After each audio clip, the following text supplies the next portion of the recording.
இந்த ட்ரெட்டினான் கிரீமை யூஸ் பண்ண கொஞ்சம் வீக்ஸ்லயே என்னோட ஸ்கின்னை இவ்வளவு வர்ஸ்ட் ஆகிடுச்சு. ஆனா அதே கிரீமை இந்த ட்ரிக்கை ஃபாலோ பண்ணி நான் யூஸ் பண்ணதுனால இந்த அளவுக்கு கிளியரான ஸ்கின்னை ஈஸியா அச்சீவ் பண்ணிட்டேன். ஆனா இதுல ஒரு சில ப்ராப்ளம்ஸ் எல்லாம் இருக்கு. இதை யார் யூஸ் பண்ணணும், யாரெல்லாம் யூஸ் பண்ணக்கூடாது, எப்படி யூஸ் பண்ணணும் அப்படின்னு சொல்லிட்டு ஒரு PDF போட்டு நானே உங்களுக்கு சென்ட் பண்றேன். என்னோட கமெண்ட்ல லிங்க்னு கமெண்ட் பண்ணுங்க.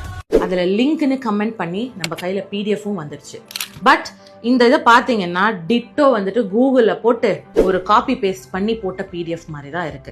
இந்த மாதிரி ரேண்டமா வந்துட்டு இவ்வளோ சேஃப்டி இஷ்யூஸ் இருக்கக்கூடிய இந்த ஒரு மாலிக்யூலை ரேண்டமா பப்ளிக்கு கொடுக்க கூடாது. அண்ட் கொடுக்கறதுக்கு அவர் ஆத்தரைஸ்டு பர்சனும் கிடையாது. இது ரொம்ப இம்பார்ட்டன்டான ஒரு molecule to be used very carefully.